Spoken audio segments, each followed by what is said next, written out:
Most mothers don't talk about the head circumference. Okay. At 2 years, the brain grows so rapidly. It grows to an extent of 80% of the expected growth for his lifetime. The head size of the father and the son would be the same around the age of 12 years. There are billions of neurons, but they're not interconnected. And that is why the experiences of a child while he's growing is very important. A baby is born today. Most parents or most grandparents expect the baby to open the eye and have a look at you. Actually, they don't look at you. When the child grows beyond 2 years, is there any specific link between movement, hand use, when he is capable of using his hand, and the brain development? Child is seeing a cartoon. He's learning something from there. But he's learning the wrong way. When you read and when you mark on your book, the pleasure of reading on your book and marking on your book remains for you lifetime. Now mobile has become a toy. That's the first toy of the child. A 9-month-old child is able to open an app. If a child is not able to say monosyllables by 1 year or 1 year, 3 months, I'm not going to jump and tell that it's abnormal. Today's parents compare their child with somebody else. No, I would not say that screen produces speech delay. He's showing restlessness, temper tantrums, because you put off the screen. As a human, our attention spans are actually very short. We expect children to get a minimum of 8 hours sleep. There should be no screen in your bedroom. We were very disciplined with what our parents said. Today's children don't even have their breakfast when they go out from home. Where are all these games? They all disappeared. Children are moving from one class to other class, to one activity to other activity. And It's very stressful for today's parents. Today's parents are not understanding what is limitation. They're trying to reach child's goal more than their goal. Today he's asked you for a toy. Tomorrow he'll ask you for a real car. Can you buy a real car for him? Hello all, welcome to another podcast of Aloka. Joining us today is a doctor, a pediatrician with 3.5 decades of experience. In that time span, you have seen an entire generation change from no digital childhood to a completely digital one. You have seen parents revolving around digital technology. And sitting on the front seat of this massive shift, your inputs are extremely valuable to us. Welcome, Dr. Radhakrishna Hegde. Dr. Radhakrishna Hegde is a lead consultant and HOD of Pediatrics at Aster Women and Children Hospital, Whitefield, Bangalore. Formerly, he was HOD of Pediatrics at Apollo Hospital, Bannerkata Road, Bangalore. Also, he was a professor and unit head of MS Ramaiah Medical College, Bangalore. Welcome to the show, Doctor. Thank you anyway for inviting me on your podcast, Ms. Vaishali. It's been a pleasure to be here. So, before we get into the screens, can you help us understand what exactly happening with the child's brain in the first 3 years? Let me just answer this question Yes. in a more practical way. You are a mother, Yes. right? Yes. So when you delivered your first child and when you met the pediatrician, I don't know how many mothers really take note of what the pediatrician does when he examines the child. So I remember him taking the weight, height, uh. and the head circumference. Great. Great. You are one such mother who has actually observed these 3 parameters. Okay. You got it. Most mothers don't talk about the head circumference. Okay. You got it. They are very, very concerned about the weight and height of the baby. Yeah. Weight. You take 100 mothers, 90 of them are very concerned at some point of their childhood with the baby's growth. Is the weight okay, doctor? Okay. Is his height appropriate? Correct. But nobody talks about the head circumference. The relevance of head circumference is so much in that age group. Especially, I want to correct you, instead of 0 to 3 years, I would say 0 to 2 years. Okay. Now, why do I want you to tell at 2 years? Because at 2 years, the brain grows so rapidly. You got it. It grows to an extent of 80% of the expected growth for his lifetime.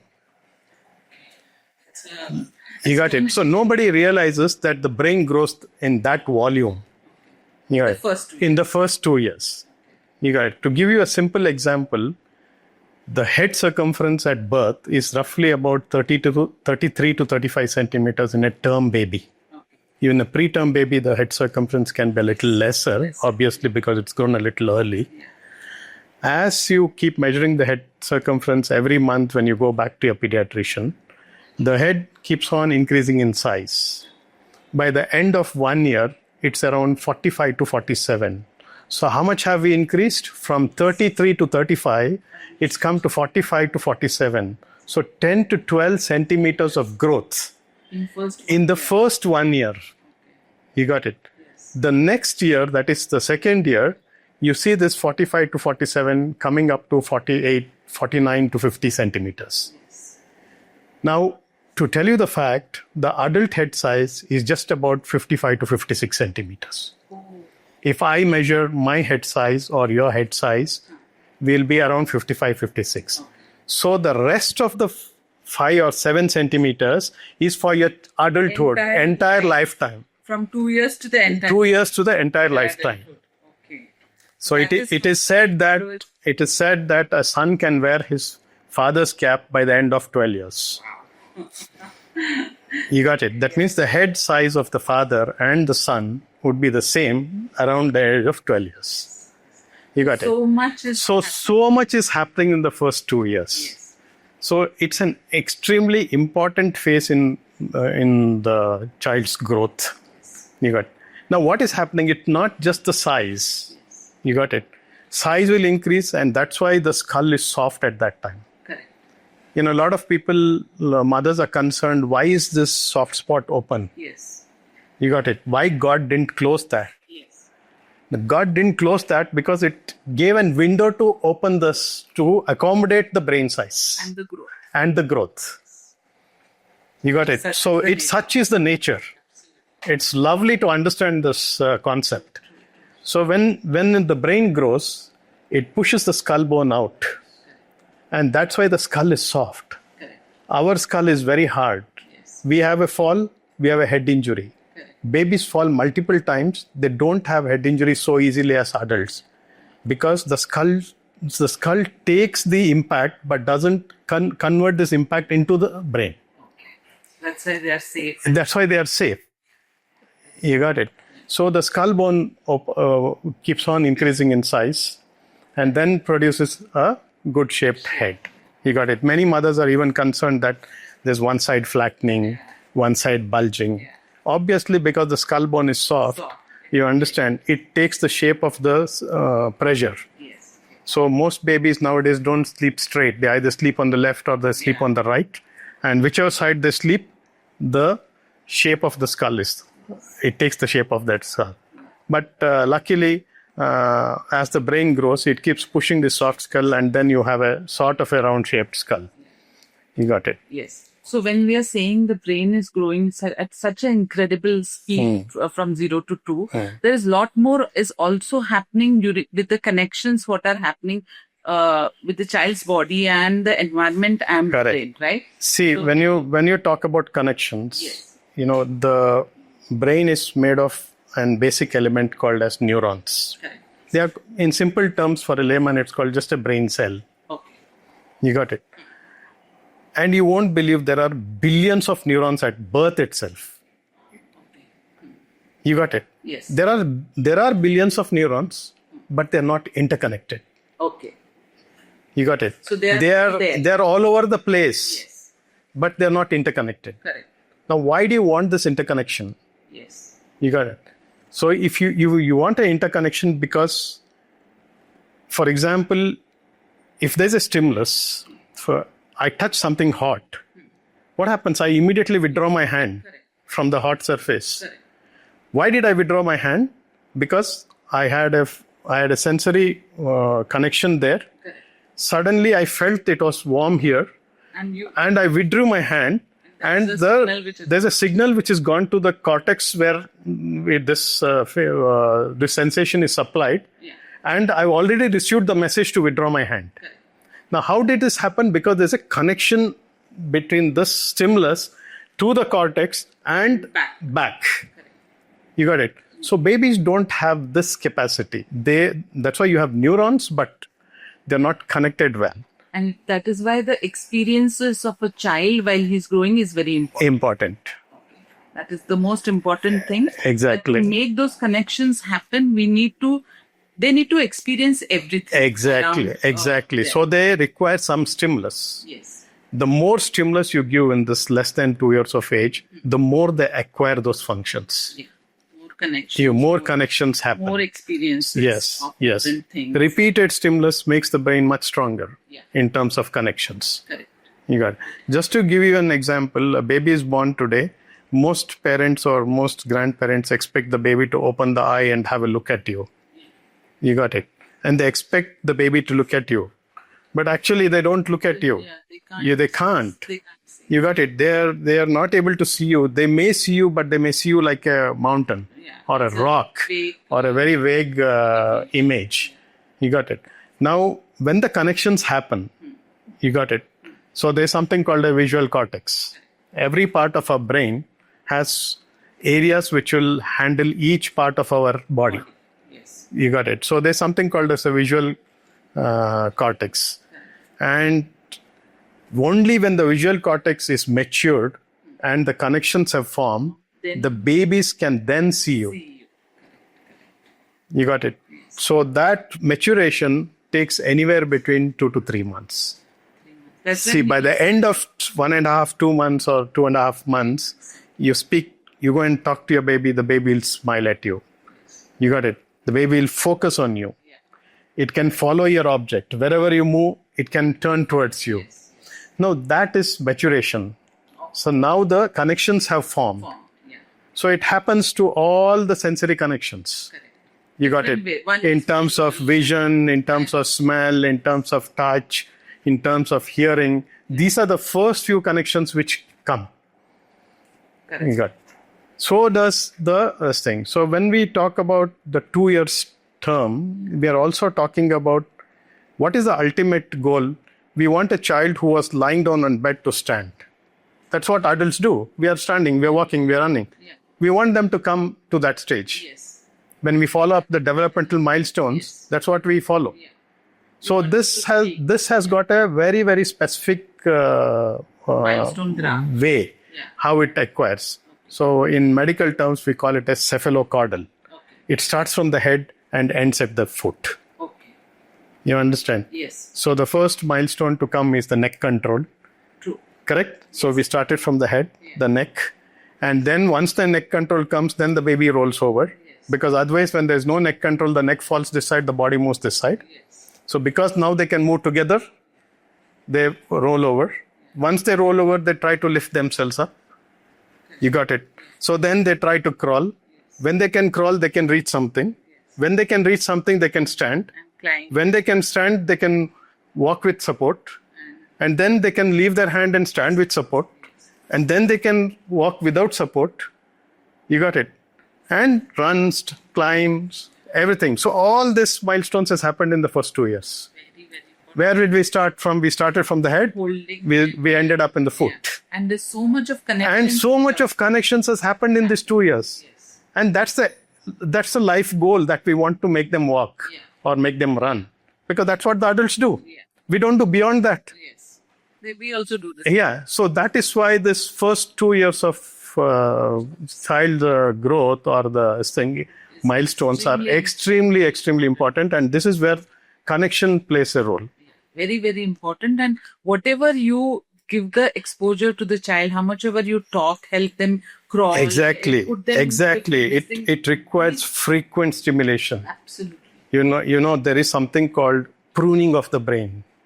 Pruning of the brain. Okay. I don't know if you've heard this thing. It's called pruning of the brain. The brain will simply grow in size. But when you keep on giving it the same stimulus every time, it gets accommodated or used to that stimulus, and the rest of the things which are not required are slowly being taken off. So it's called pruning of the brain. So acquisition of certain skills. If you keep doing that skill, it keeps taking the skill and becomes more sharper. And if you don't use if you don't use that skill, it's pruned from your brain. So that's a natural phenomenon. It's a natural phenomenon. It's not something unusual. It's a very natural phenomenon. So connections, as you So said, when the connections are happening, interactions are very, very important. You got it. Talking to the child or carrying the child, emotional connect, everything is important.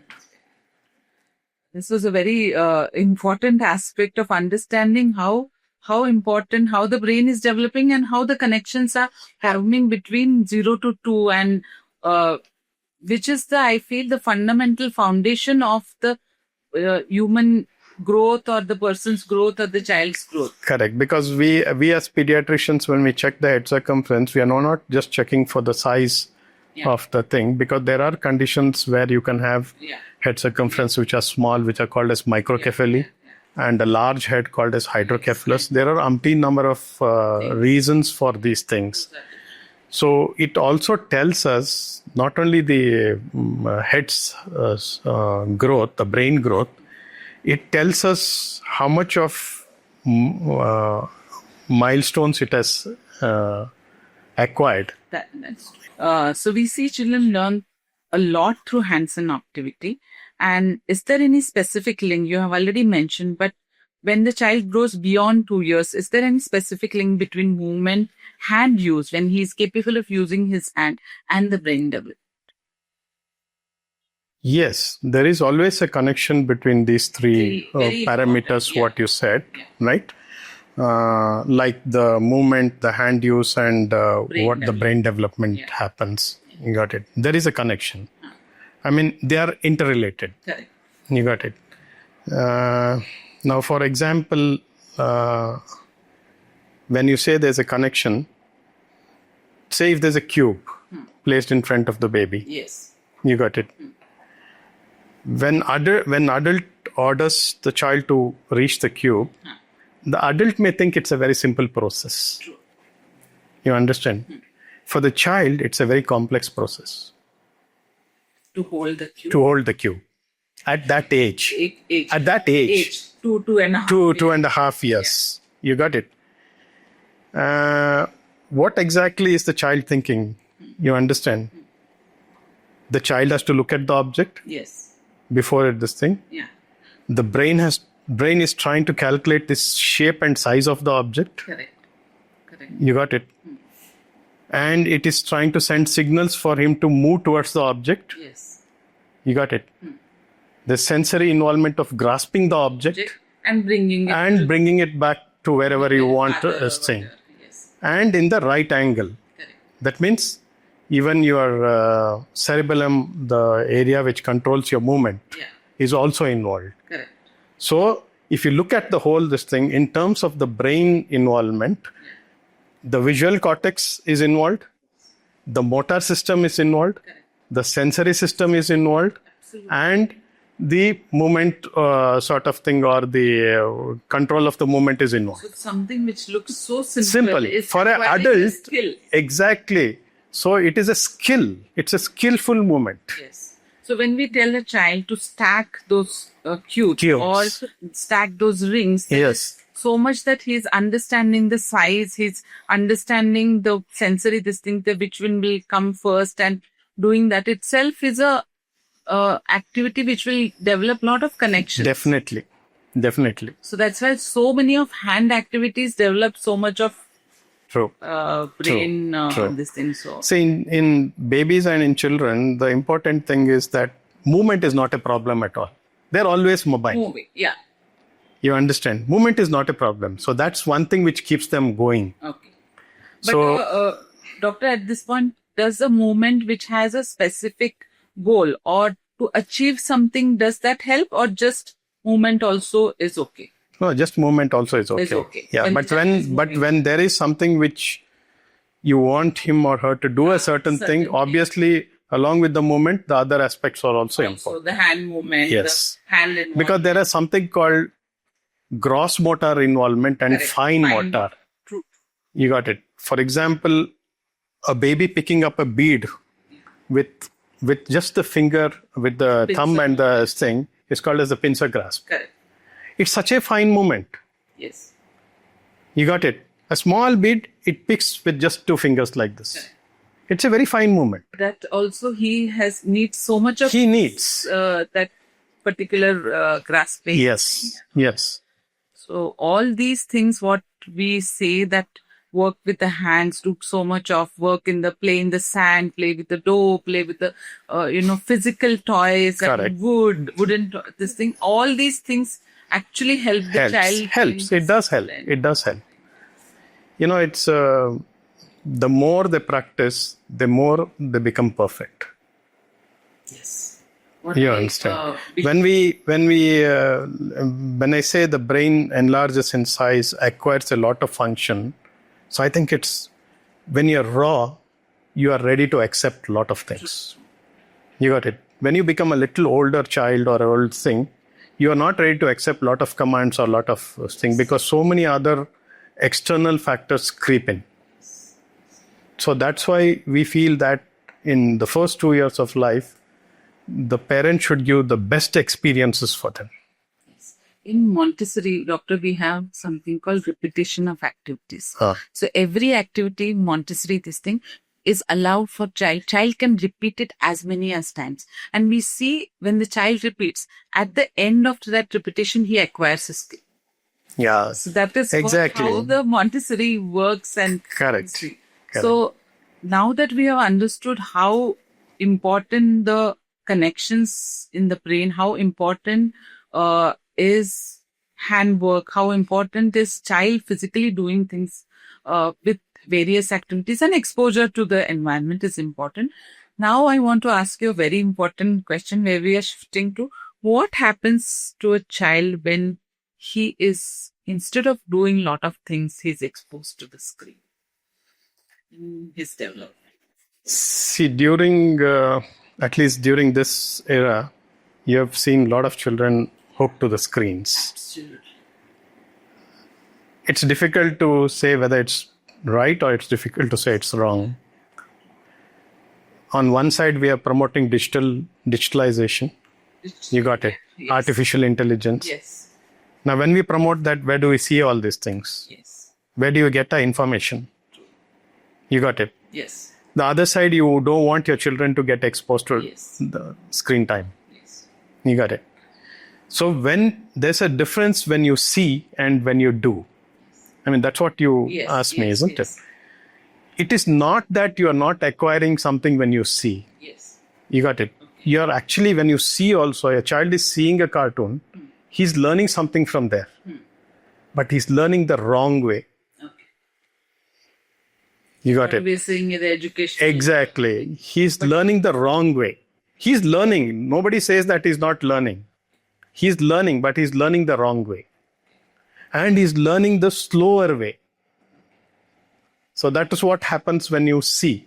Yes. But when you do, it's a real lifetime skill or a life experience. Yes. You got it. You have so many signals sent from the brain to do the activity. Correct. You understand? So when he wants to stack the cubes, you got it. So there's so many signals sent from the brain. His vision is concentrating there. His hands movements are reaching to the thing. You got it. He's comparing the size of the cubes. Yes. You got it. When he stacks one over other, he balance, so many coordination. Yes. You got it. Your wrist movement, right? Yes. The distance calculated. So many things are there. And where does the signal come? It comes from the cortex, from the brain. You got it. There's nothing used when you're observing.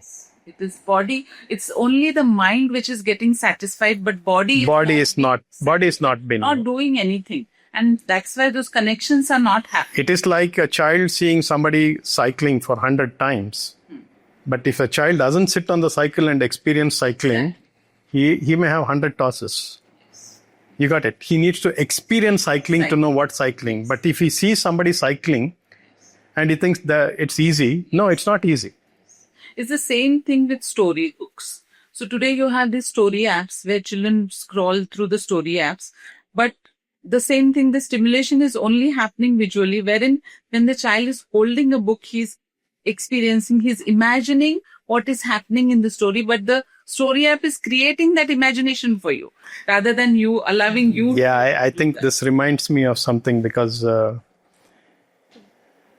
at least in my study time, I think books were the only thing.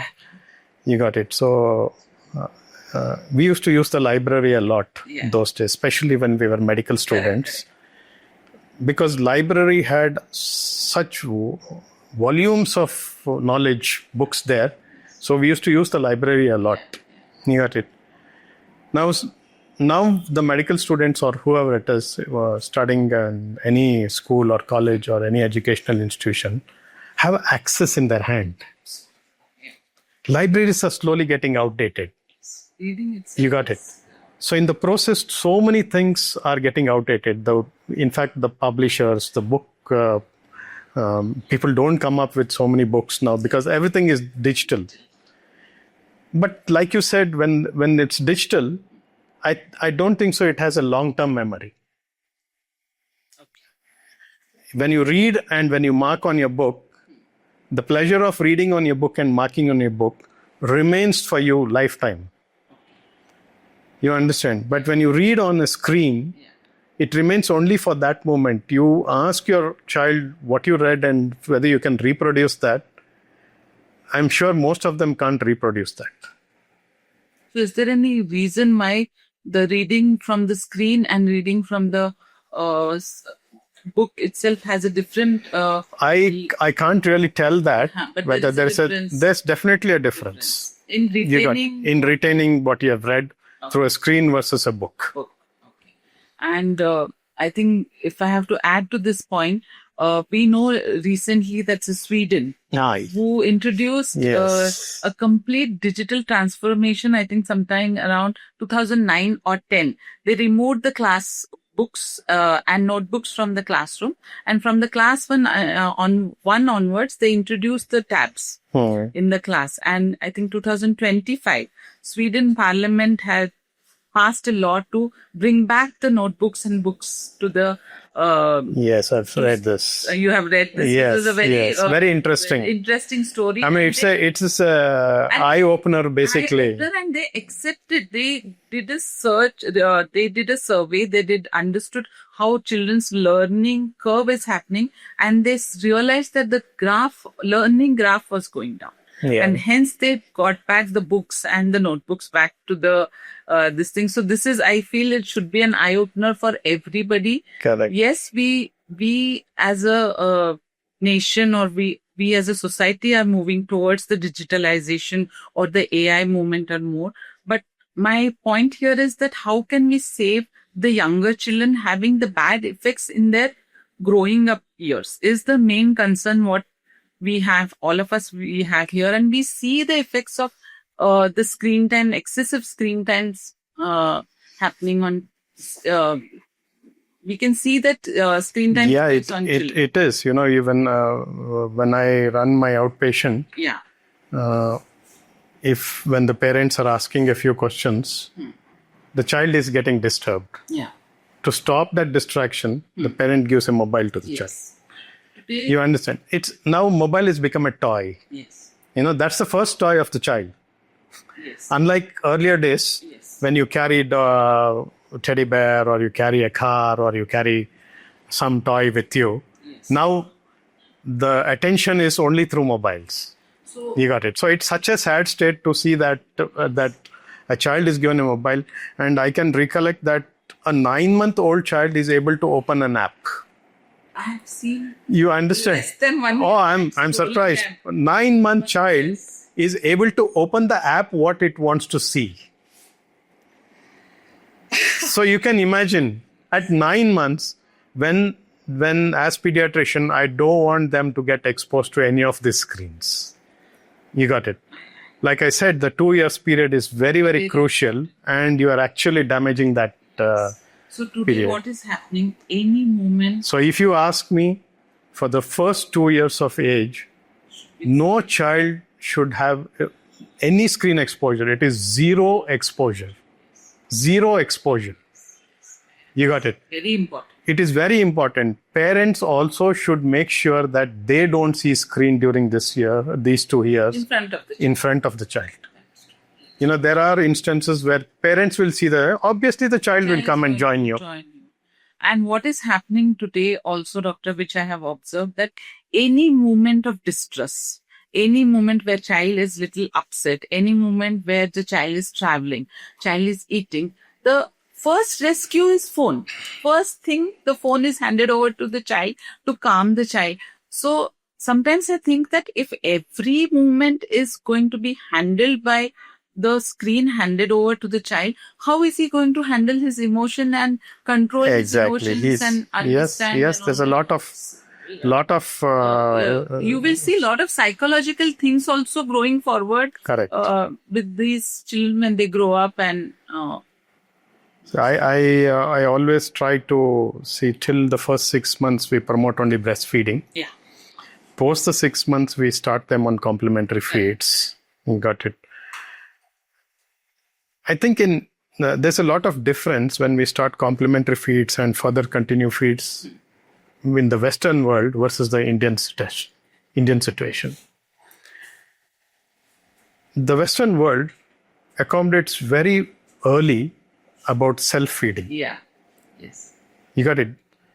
The mother will just pick up a bowl, put the necessary food items, put him on a high chair, strap him, and leave the bowl there. Yes. And the baby picks with the spoon and starts eating. He spills, he does he does everything. Yeah. But then, like I said, practice makes it perfect. Perfect. Yeah. You got it. So he'll learn to eat with the thing. In India, I think because we have more manpower, I personally feel we have a lot of manpower. We have our grandparents, we have our neighbors, we have so many maids and so many others who are there. So child is the focus. Yeah. You got it. So I keep insisting, please don't take him around holding him under your armpit and go all around your house, to your balcony, to your garden, show him phones and make it. He gets so used to it because without a phone, he will not eat. They don't eat. You got it. So I keep telling them, please don't do this thing. Don't show him any screen. Bring him to the natural way of eating. Yes. You got it. Make him sit on the dining table, buy a high chair, strap him. Initial days he'll spill. Obviously, it is not a very skilled movement for him for the beginning. But then he'll acquire that skill by doing it. Yes. You got it. So I keep insisting the parents that you should do this. Yeah. And you got it. Every time you are eating it with a phone in front, where is the connection with the food taste? And whether you're feeling hungry or whether you're full, those feelings. Exactly. The other thing, what is also changing in today's world, we are not eating together. We're not eating together. No. I eat at my own time. My wife eats at her own time. My child eats. House. What the thing? Not only eating together, we are not sitting on the dining table. Why is it called dining table? We are not sitting on the dining table. Yeah. Right? The child sits on the sofa because he's got direct access to the TV. You got it. Somebody else sits on the bed because they have a phone in their hand. You got it. So I think these are what has created our issues about family feed and all these things. You got it. And one of the things which has come is the newer introduction is the screen. Screen has become the part of exactly. So I think people should look back 20, 30 years. I think we are moving at a phase where we have lost our Indianness, nor have we reached the Western thing. Yeah. So we are somewhere in between. And then we are trying to race towards that side. We are not adapting the best of the Western art. Exactly. So we are adopting something which is very easy to adapt. Exactly.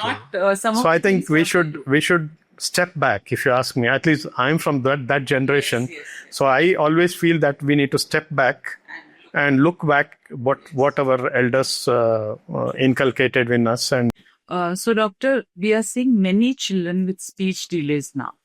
And sometimes we wonder whether excessive screen time to a child who is between 2 to 3 years old can affect his speech development. I mean, it's a good question. We do come across a lot of parents coming up with speech delays. Of late, we've seen a lot of parents coming and saying that my child is not speaking as much as he has to speak, or is not speaking at all, sort of thing. Now, before we get into the delay, we should know what is normal speech. Correct. You understand? Yes. Like a lot of them don't know what is normal at what's the time when things come, Yes. when the speech is acquired. When we say that the initial 2 months after birth, the babies can coo, it's called cooing. They make some noise without any meaning in it. You would go talk to them at 3 months, 4 months. Correct. They keep responding to your this thing. The more you talk, the more they respond. Yeah. So that's cooing. Yeah. You got it. By around 6 to 9 months, they do babbling. Correct. You got it. So that's another step of speech development. By end of 1 year to 1 year, 3 months, they are monosyllables. They can say papa, mama, dada. Yeah. You understand? So simple single words. Yeah. They communicate to you with just single words. Yes. By the end of 2 years, they can make 3-word sentence Yes. in their own language. Correct. Give me that, give me this. Yes. You understand? So I want water. So they can communicate that way with 3 words. So these are the first 2 years of language development. Correct. Later, the vocabulary increases. They add more and more words and make bigger sentences, 10-word sentences, 20-word sentences. Correct. By 10 years, they can do really lot of things. Yes. You got it. So this is the normal language development. Graph. Exactly. In every developmental milestone, whether it's motor or it is language skills, social skills, are all ranges. Okay. You got it. Yes. For example, if a child is not able to say monosyllables by 1 year or 1 year, 3 months, and if the parent comes and tells me that he's really not talking at all, I'm not going to jump and tell that it's abnormal. Correct. Good. You got it. I'm not going to jump and tell that it's abnormal. I will tell them that this is the range. Let's wait. True. Sometimes it goes away from the range, Yes. right? We can wait. Correct. We are not losing time on it. Correct. We can wait. You got it. So first thing is for the parents to know what is the range. And the second thing, what I actually come across, not only in speech, in every aspect of the child's development, they compare. True. Today's parents compare their child with somebody else. Yes. Every person in this world as an individual is different. Me and my brother are not the same. Me and my sister are not the same. So when it can be so close relations, blood relation, that we are not the same, how can you compare your child with somebody else? It's a very, very Isn't it? important- So I think that aspect of thing, parents should know that they should not compare their child with somebody else. So first thing is not to compare your child with somebody else. Gives you a lot of peace of mind. Otherwise, it disturbs you throughout that my child is not talking. Yeah. Okay, I've convinced them. I've asked a few histories to see if there's a genetic cause. Just to give you, I had a live example like this. I had a mother who came up with the same complaints at the end of 1.5 years that my child is not talking. Every other milestone when I evaluated was normal in him, except for the speech. So the first thing we always look is whether he can hear. More than anything else, whether he can hear. Like when I speak to you, I get response from you because you heard me. Yes. You didn't hear, what response will you give me? You got it? So the first evaluation is always the hearing. So we try and find out if he's able to hear well. So if he's able to hear well, and if all the previous milestones for that given age he's attained, I would think that everything is going on normal. There's nothing wrong. When I took the history, I went a little deeper. Then she said she and her brother spoke only after the age of 3.5 years. Okay. You know, it's a very important history for me. Correct. Genetic. You got it. So I said, then let's wait. Don't bother. You know, it's a very strong statement from mine. Yeah. I may be wrong tomorrow. I may be sued tomorrow for selling this thing. But somehow my gut feeling is that this boy is going to talk. You got it. So I told the mother. The mother is educated, well accomplished, and she understands the problem. She knew that she spoke late, her brother spoke late. There's a family history or a genetic pattern of speaking late. Till 4 years, he didn't speak. By the end of 4th year, he started speaking. That is a very... The relief is for me more than the mother. Huh? You understand? Yeah. By 4th year, he started speaking. And he's now very fluent and he speaks well and everything. So what did we learn from this? You don't have to jump the gun to make a speech delay as something very interesting. Yes, speech delays can happen. But when you suspect there's a real cause for speech delay, it really requires evaluation. Okay. You So understand? you can't simply blame the screens or this thing. No, I would not say that screen produces speech delay. Okay. Per se, there's no connection between the screen and speech delay. Okay. It doesn't have a direct impact. Huh. Indirectly, it has an impact. Okay. You got it? Now, let's go to another example. Now, recently we had the pandemic, right? Correct. During pandemic, most corporates had to close down their office and say work from home. Both the parents were working from home. So when they have a single kid who's just about 2 years, 3 years old, Yes. and how do they manage that kid when they work from home? Because they require a very silent atmosphere, environment. So they used to just put on the TV and leave the kid on the sofa and allow this baby to see the screen for how many hours they are going to work for. If they're going to work 6 hours, 6 hours the child is enjoying the screen time. Goodness. Right? So this was the situation. The initial few months to almost till 1 year, parents didn't notice much in their child. Okay. You got it? Huh. Because the end of the day, they are tired. Tired. They also want to take rest. Yes. True. You got it? There's not much interaction with the baby. Yeah. There's nobody else to take care of the baby. That's why I said this is a nuclear family. These are the issues. Issues. True. When you had a joint family, you had somebody else to take care of your child. Yeah. You got it? So somebody would engage the child.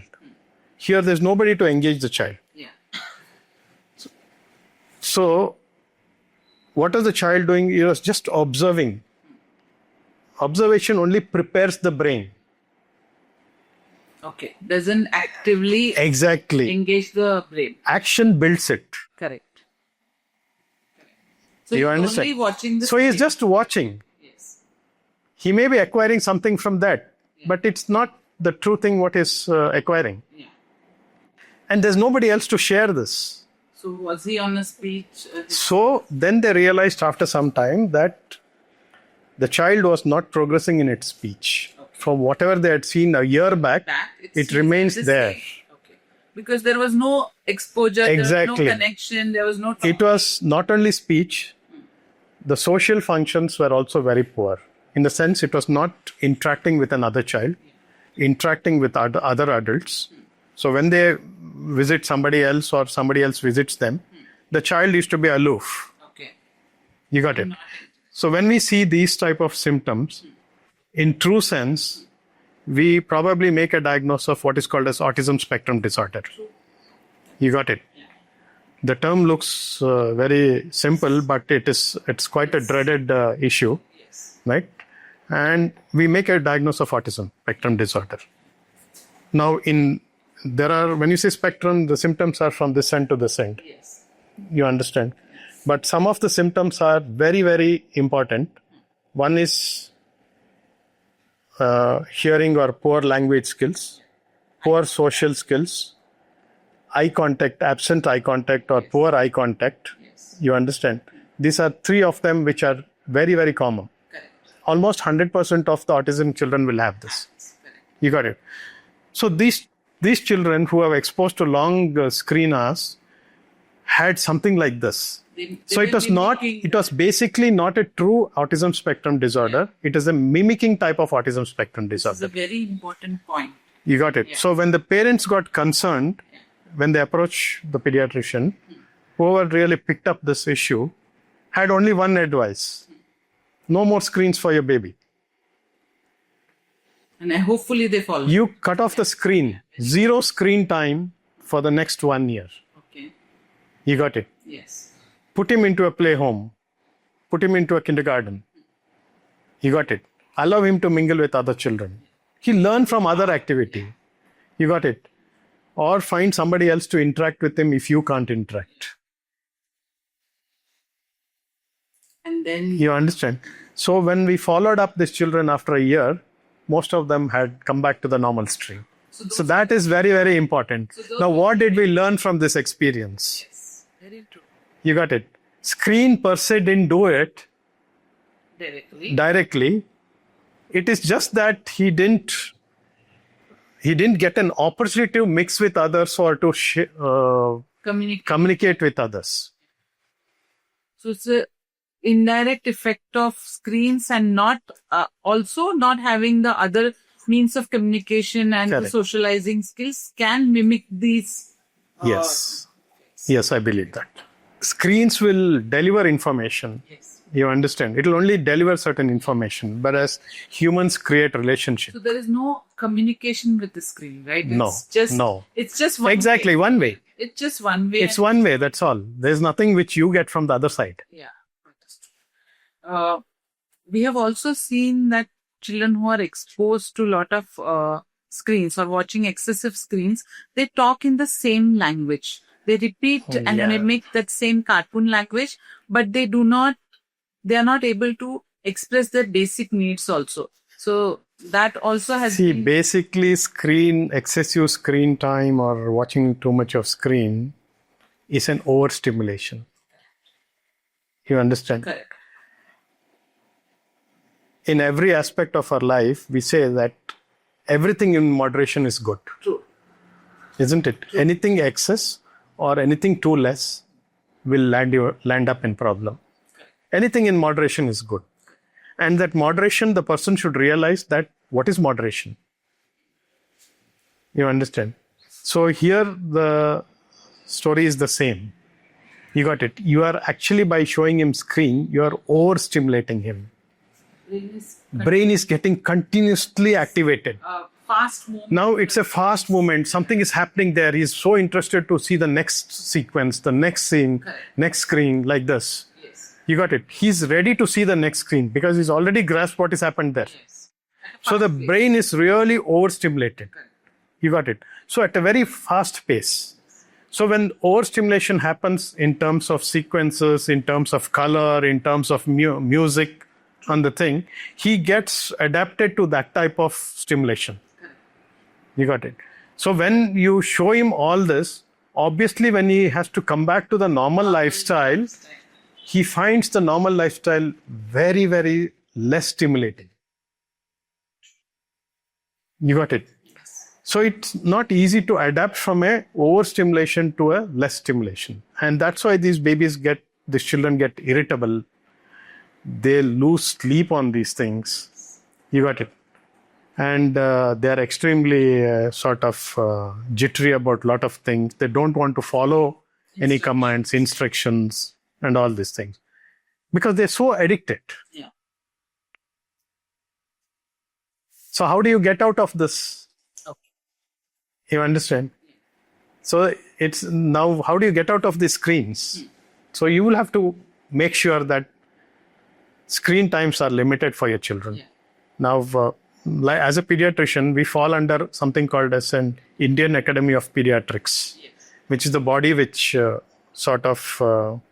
guides us, all the pediatricians, to follow certain guidelines. Yeah. They frame guidelines. Yes. And we follow the guidelines. And one of the recent guidelines of Indian Academy of Pediatrics is how much of screen time for what age. Okay. Yes. You understand? This for 0 to Yeah. So 0 to 2 years, no screen. 0 time. Zero screen time. Yeah. It's a very Important phase of your life. yes. You understand? Because we've seen how the brain Exactly. It has a long-term implication. When you show screens in 0 to 2 years, it has a long-term implication on the baby in all its academic and other outcomes. You got it? 2 to 5 years, 1 hour per day. I mean, this is a recommendation. 1 hour per day. maximum. You got it. 5 to 10 years, 2 hours per day, which includes even your study time as well as this thing. Unfortunately, it's not, I know it's easier to tell theoretically that 2 hours per day, but today's school programs are also like that. There's so much of time which they require the screen. They're dependent upon screen to study. Good. So these are things what we would like to implement. And you also mentioned that after watching this fast-paced content, what they're watching, instead of becoming, okay, they have watched for some time, they are more restless than becoming, they're not satisfied with watching one time or even 1 hour, and they become more restless after watching these kind of content, the fast-moving content. Let me tell you, it's not just in children. It can happen even in adults. If I go to a movie which is very, very intense, you understand? Yes. Even if after I come out from the theater, for some moment of the day, I will be still recapturing those events. You got it? True. But I'm an adult, so I know where my limitation is, where I have to forget all these things. Child is not the same. You got it? For him, it just keeps coming back. You got it? He's asking for more. He's seeking for more. Yes. So he's showing restlessness. He's showing restlessness, temper tantrums, and all his issues at that time because you put off the screen. Yeah. You got it? So you have to find ways and means of trying to balance this. Yes. So you'll have to lay rules at home that I'm going to show you 1 hour of screen time, whatever is suitable for you. It also is important to save the content of the screen. Yeah. You got it? For a certain age, certain contents. You got it? Like fast moving, very jazzy lighting and all. It's not good for your eye. So we're not talking only about screen and thing. We're also talking about how much is the visual impact on the screen. That's the age when the eyes... Exactly. The eyes are also growing. The eyes are also acquiring a lot of functions. When you see your students in the class, you see a lot of them wearing spectacles already, isn't it? Which was not the same at least 2-3 decades back. You got it. Today we see a lot more children in the early ages wearing spectacles. You got it. And that's because of excess screen time. Again, coming back to the same point, ki children are showing restlessness outwardly, but does this lead to the screen time, excessive screen time can lead to hyperactivity or attention deficit in long run? There is no direct implication like that. Okay. Research is still going on, whether there's a direct impact of screen time and ADHD. Do you see these cases increasing hyperactivity? We do, but we don't tell that it is because of screen time. Okay. ADHD is an entity by itself, attention deficit hyperactive disorder. So not necessarily. These are nothing but what you call short spans, attention spans. You got it. As a human, our attention spans are actually very short. Okay. You got it. However good a speaker is, I can hear him for maximum of 1 hour. Yeah. Beyond 1 hour, he may be good, but I'm not hearing him. We don't have the patience to hear that. Yeah. I'm sure all of us will agree with this. Yes. That's why the school periods are like that. Yeah, the periods are always for 35-45 minutes because they know beyond 45 minutes the child will not concentrate. That's a real attention span. In the ADHD people, these attention spans are much shorter. They're multitaskers, but without completion of any of the task. He'll do that. He's interested to do that. He will do something, scribble, but he'll get distracted to something else. He'll neither finish this job nor finish this job. You got it? And he can be extremely hyperactive. He can climb things, he can fall, he can run, he can distract. You understand? It's a disorder by itself. But it has no direct implication with screen. But there is definitely, if I go through the literature, there's a lot of research going on this. We need to wait for what is the outcome of all these things. Many people struggle with children not sleeping well. And does screen exposure play an important role in this? Because we see a lot of sleep disturbance happening and children not reaching to school on times and on that. So does this again have a... Definitely. It's a very good question, actually, what you brought out. Screens have a long-term impact on sleep patterns. You understand? All of us have something called as an circadian rhythm. You understand? Our body clock works that way. We get up at almost at the same time every day. We eat our breakfast, our lunch, our dinner, and when we go back to bed at the same time. Every aspect of this thing is monitored like a clock, like how the clock works.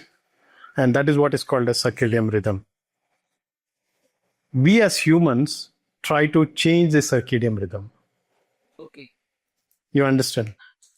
So when you change the circadian rhythm, it has imbalance in your body in a lot of functions and activities. And those imbalances produce disease. Okay. You understand? Yes. Screen is one such thing. You got it. Now, the body mechanism is that when there's light, we wake up. Yes. In the morning. Correct. When it becomes dark, we go off to sleep. Because there are certain hormones which get triggered this thing. There's a hormone called as melatonin. Yes. You got it. Which gets secreted more in the evenings and late in the night, which is a sort of a sleep hormone. It calms you down and puts you to sleep. Correct. So when this is happening, if you show your child the screen, when the melatonin levels are just coming high during that time, and you expose your baby to the screen, obviously there's a counter effect of this thing. You understand? So the more you expose the child to the screen at that time, the light will keep you awake. Yes. You are overstimulating. Correct. When the brain is supposed to relax. You are overstimulating. Yeah. You got it. When you overstimulate, how will it relax? It won't relax. Yes. You got it. So it just keeps on going like this. And it has definitely it has a long-term thing. We expect children to get a minimum of 8 hours sleep if they have to function, not only for children, even for adults. It's very, very important that 8 hours sleep is important for us. You got it. So 8 hours sleep will give us a clear thought the next day. Yeah. You understand? Otherwise, our next day is also ruined. So does it happens in children also. For example, you're a teacher. You'll see children coming and sleeping in the class. That's because they have not had a good quality of sleep in the night. Yeah. So how much sleep is required for children above 2 years till 6 years, that age? I think around 8 to 10 hours is a good amount of sleep.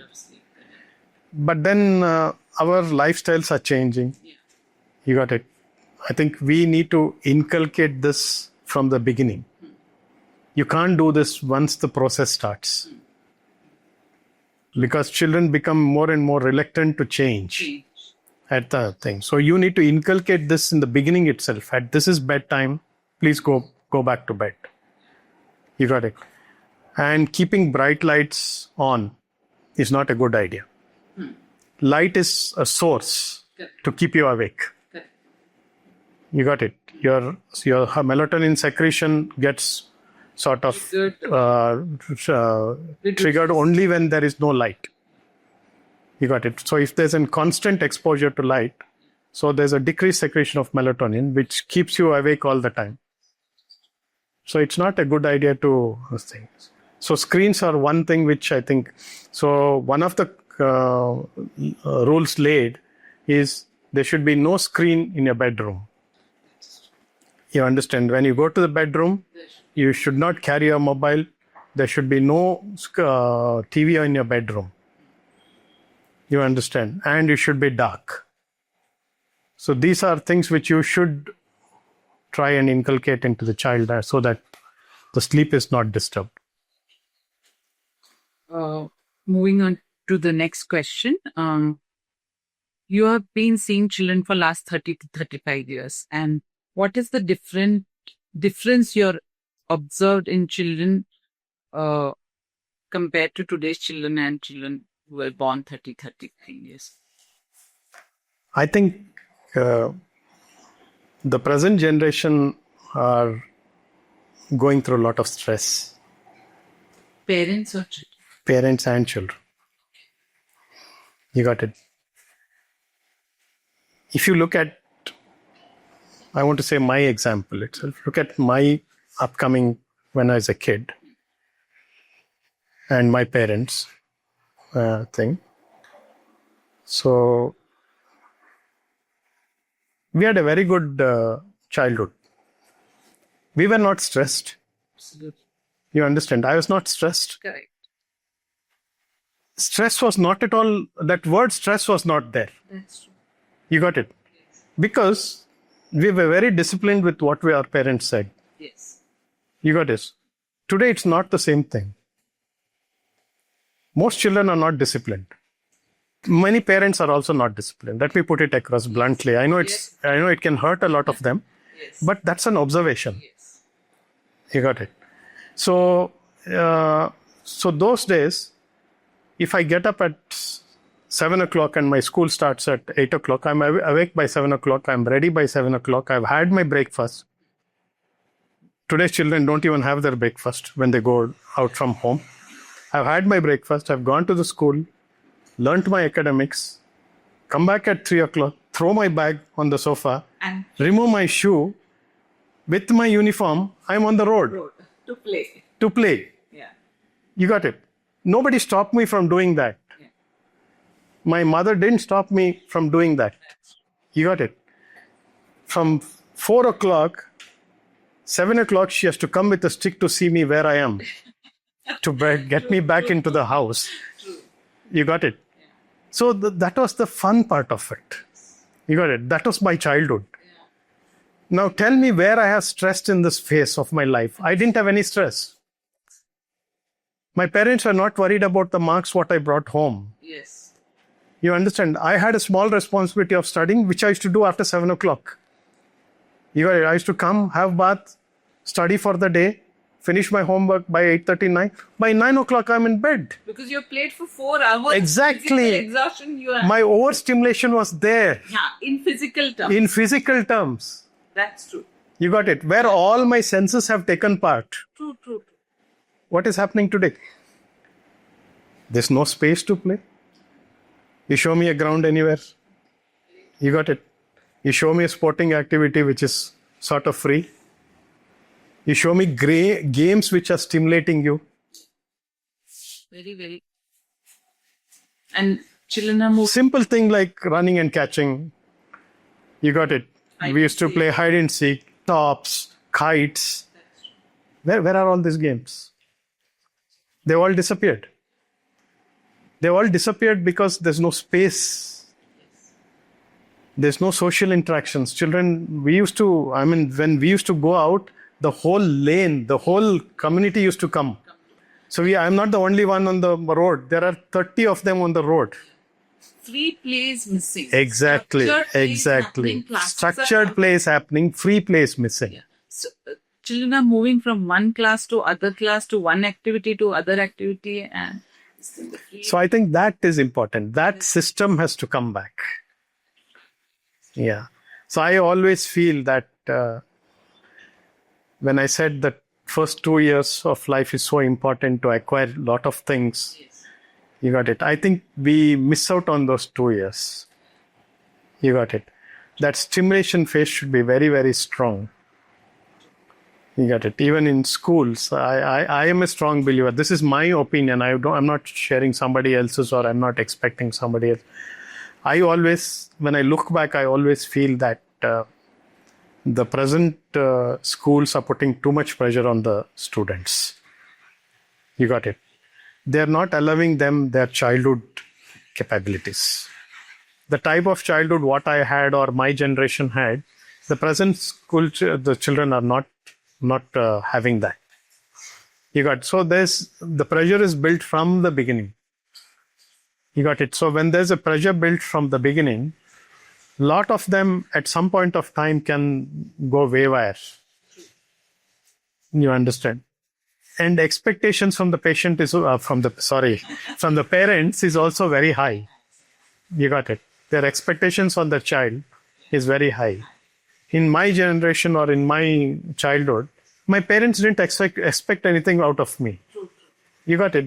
Their job was to give education, and they gave you the education.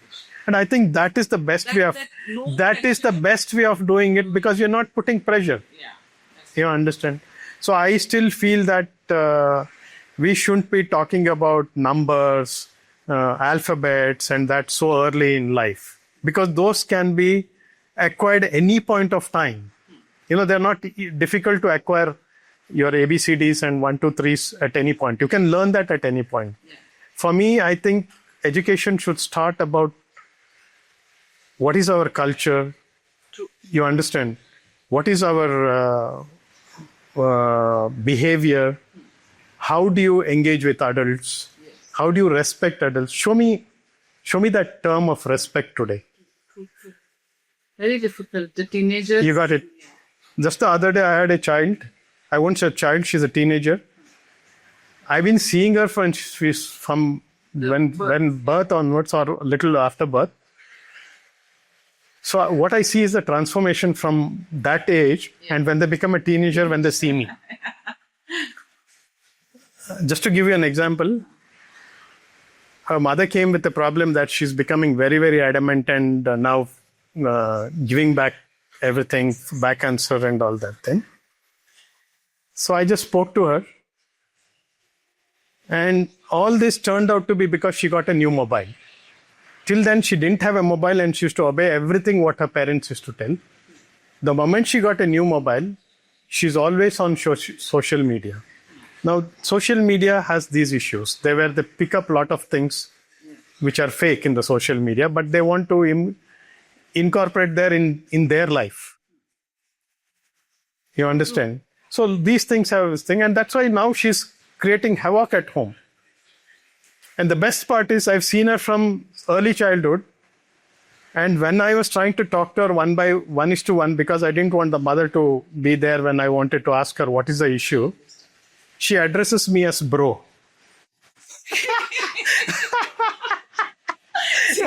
I was taken back when I've seen her from almost 1.5, 2 years of age.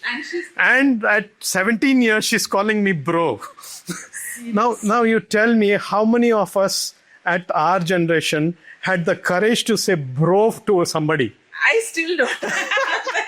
To be very frank. So this is the generation. This is the generation what we are handling now.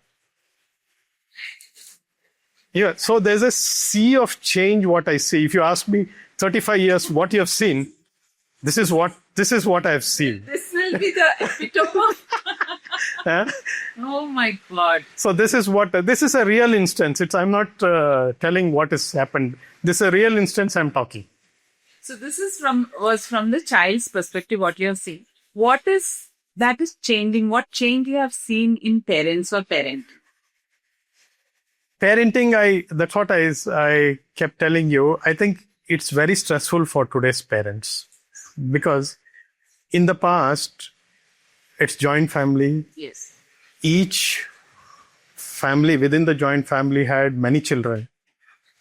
Today, a lot of them can't go beyond 1. The maximum is 2. Nobody goes beyond 2.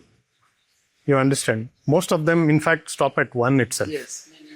So when you have 1 children, parents feel it's their duty to give the best for this 1 child. In the process of giving best to the child, you got it, they're stressing themselves. Yes. They are stressing themselves more than the child. Yes. You understand? And stress has its own toll in all aspects of their life. Yes. They were happier much before the child was born. Now they are very unhappy. Because they have to take care of so many other things. They have to take care of their office, they have to take care of their house, they have to take care of the child, they have to take care of the maid, they have to take care of other things. So it's added problems for them. So this stress will always have a long-term effect. You got it. Seeing that and adding to this, like I said, comparison. Comparison has really created a lot of havoc.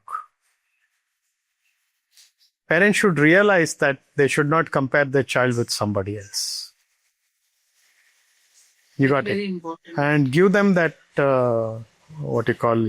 leeway or space to grow in the better atmosphere, grow the way they want. You can have some limitation, because I know every parent wants their child to grow well and become a bigger person or better person. But then they should, in all aspects of life, they should grow. It is not just in terms of academics. That's true. You got it. What if you're a good rank holder, but you don't have you're an ill-mannered boy or a girl? It doesn't hold well in society. You got it. So there should be a balance of everything what they acquire.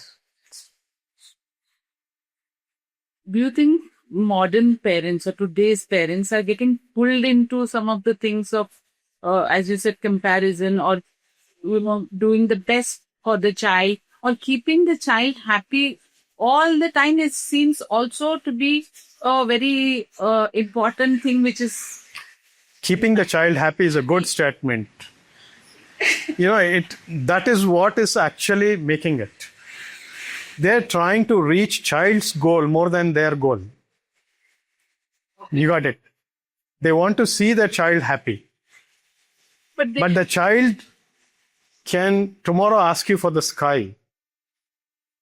Exactly. You understand? There's a limit. Yeah. Today's parents are not understanding what is limitation. They're not teaching their child what they can get and what they cannot get. Yeah.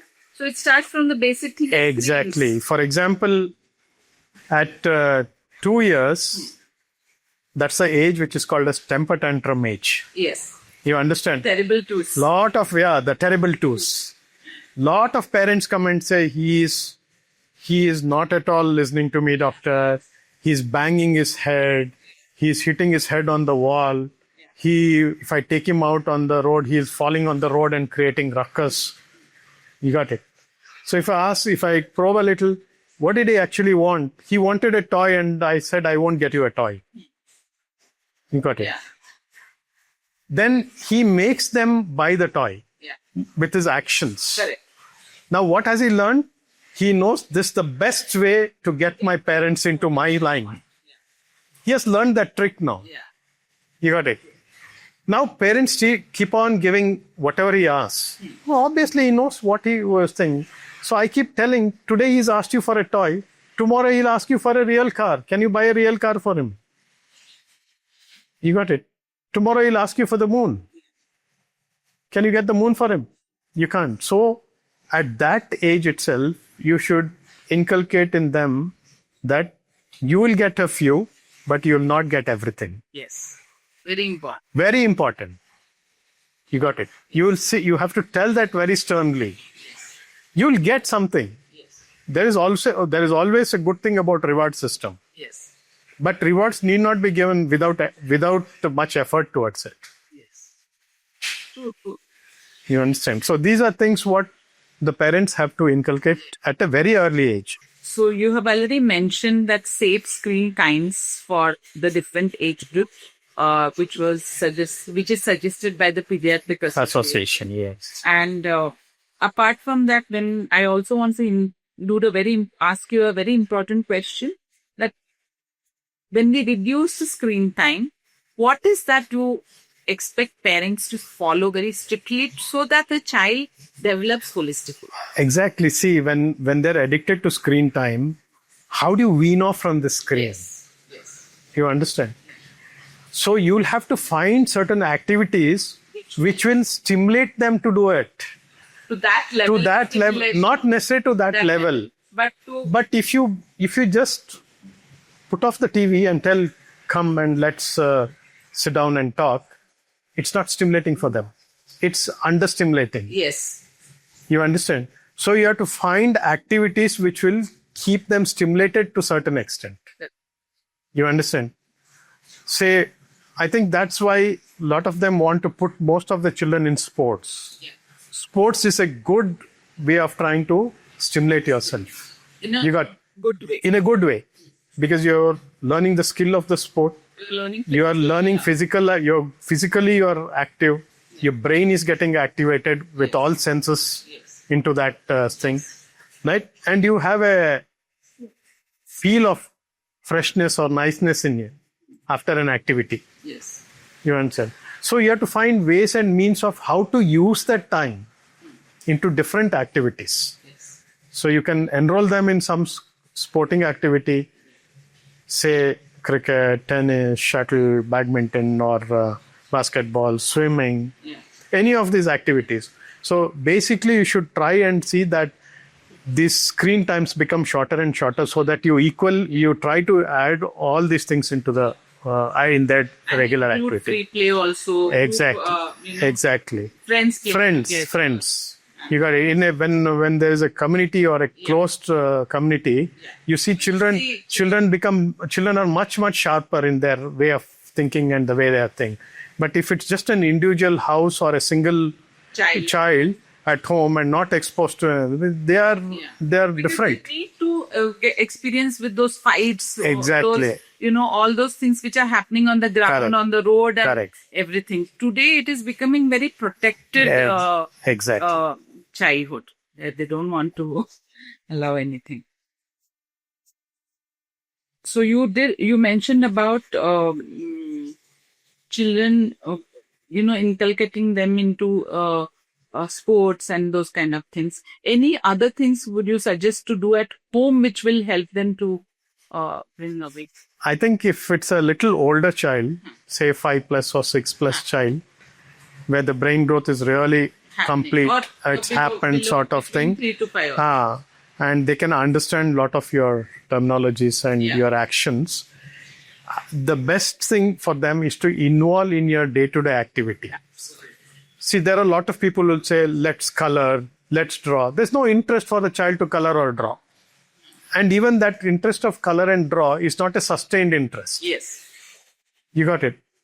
So it's easy to say, can you just go pick that plate from this thing and bring it to the sink? Which has a meaningful action. Which is a meaningful action and which can be repeatedly done. And it helps the child to know that once I finish my plate, I have to go and keep it in the sink. Like today's children, they eat, they leave everything on the thing. It's finally on the parents to clear the thing and also wash the thing. So that's because we've given them that leeway to do this. Yes. You got it. We have never taught them that after meals, you have to pick up your plate and come and put it in the sink or clean the thing.